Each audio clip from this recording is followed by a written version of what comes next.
ನಮಸ್ತೆ, welcome back to my channel. ಇವತ್ತು ನಾನು ಒಂದು ಅವಲಕ್ಕಿಯಿಂದ ಟೊಮೆಟೊ ಅವಲಕ್ಕಿ ಮಾಡ್ತಾಯಿದ್ದೀನಿ. ಇದೊಂದು ವಿಭಿನ್ನವಾಗೂ ಇದೆ, ತುಂಬ ರುಚಿಕರವಾಗಿದೆ. ಇಲ್ಲಿ ನಾನು ಮೊದಲಿಗೆ 2 ಕಪ್ಪು ಬಾಸುಮತಿ ಅವಲಕ್ಕಿ ತೊಗೊಳ್ತಾ ಇದ್ದೀನಿ. ಫ್ಲೇವರ್ ಚೆನ್ನಾಗಿರುತ್ತೆ ಅಂದ್ಬಿಟ್ಟು. ನಾರ್ಮಲ್ ಗಟ್ಟಿ ಅವಲಕ್ಕಿನಲ್ಲಿ ಕೂಡ ಮಾಡ್ಬೋದು. ಅದನ್ನೊಂದು ವಾಶ್ ಮಾಡಿ ಸೋಕ್ ಮಾಡಿ ಇಟ್ಕೊಂಡಿದ್ದೀನಿ. ಇಲ್ಲಿ 2 ಟೊಮೆಟೊನ ರುಬ್ಬಿ ಪೇಸ್ಟ್ ಮಾಡಿ ಸೈಡ್ಗೆ ಇಟ್ಕೊಳ್ತಾ ಇದ್ದೀನಿ.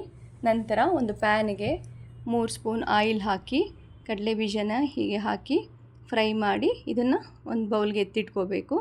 ನಂತರ ಎಂಡಿಗೆ ಬಳಸ್ತೀವಿ. ಇದನ್ನು ಖಂಡಿತ ಟ್ರೈ ಮಾಡಿ, ತುಂಬ ಚೆನ್ನಾಗಿ ಬರುತ್ತೆ. ಅವಲಕ್ಕಿ ಇಷ್ಟಪಡ್ದವ್ರು ಕೂಡ ಇಷ್ಟಪಟ್ಟು ತಿಂತಾರೆ. ನಂತರ ಸಾಸಿವೆ, 1 ಸ್ಪೂನ್ ಉದ್ದಿನಬೇಳೆ, ನಂತರ 2 ಸಣ್ಣಗೆ ಹೆಚ್ಚಿರೋ ಅಂಥ ಆನಿಯನ್ನು, ಸ್ವಲ್ಪ ಉಪ್ಪು, ಕರಿಬೇವು, 8ರಿಂದ 10 ಹಸಿರುಮೆಣಸಿನ್ಕಾಯಿ, ಮತ್ತು ಮೊದಲೇ ನಾನು ಸ್ವಲ್ಪ ಬೇಯಿಸಿ ಇಟ್ಕೊಂಡಿದ್ದೆ ಬಟಾಣಿನ ಇದಕ್ಕೆ ಸೇರಿಸ್ಕೊಳ್ತಾ ಇದ್ದೀನಿ. ಎಲ್ಲದು ಆಯಿಲಲ್ಲಿ ಚೆನ್ನಾಗಿ ಫ್ರೈ ಆಗಬೇಕು.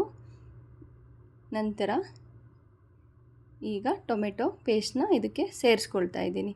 ಟೊಮೆಟೊ ಪೇಸ್ಟು ನೀರಿನ ಅಂಶ ಹೋಗಿ ಆಯಿಲ್ ಬಿಡೋ ಅಂಥವರೆಗೂ ಹೀಗೆ ನಾವು ಕೈ ಆಡಿಸ್ತಾ ಇರಬೇಕು, ಫ್ರೈ ಮಾಡ್ಕೋಬೇಕು.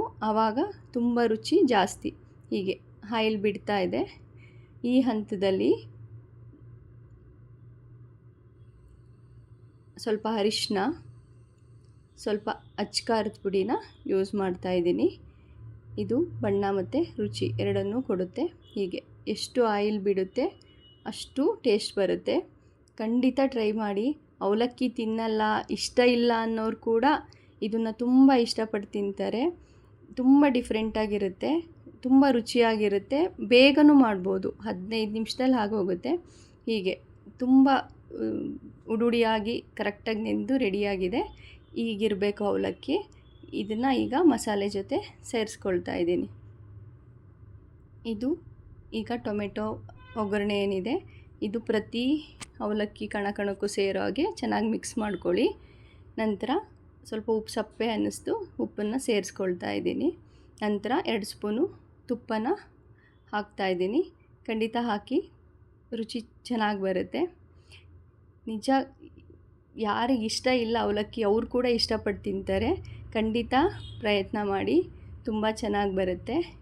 ಈ ರೆಸಿಪಿ ಟ್ರೈ ಮಾಡಿ. ನಂತರ ಇಲ್ಲೀಗ ಕೊತ್ತಂಬರಿ ಸೊಪ್ಪು, ಫ್ರೈ ಮಾಡಿ ಇಟ್ಕೊಂಡಂತಹ ಕಡಲೆ ಬೀಜನ ಸೇರಿಸಿದ್ರೆ ಬಿಸಿ ಬಿಸಿ ಟೊಮೆಟೊ ಅವಲಕ್ಕಿ ರೆಡಿಯಾಗಿದೆ.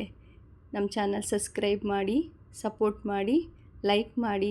ರೆಸಿಪಿಗಳೆಲ್ಲ ಹೇಗೆ ಬರ್ತಿದೆ, ನೀವು ಯಾವುದೆಲ್ಲ ಟ್ರೈ ಮಾಡಿದ್ರಿ, ಖಂಡಿತ ಕಾಮೆಂಟ್ ಸೆಕ್ಷನಲ್ಲಿ ತಿಳಿಸಿ. ನೋಡಿ ಎಷ್ಟು ಕಲರ್ಫುಲ್ಲಾಗಿ, ಎಷ್ಟು ಚೆನ್ನಾಗಿ ಕಾಣಿಸ್ತಿದೆಯೋ ಅಷ್ಟೇ ಚೆನ್ನಾಗಿರುತ್ತೆ.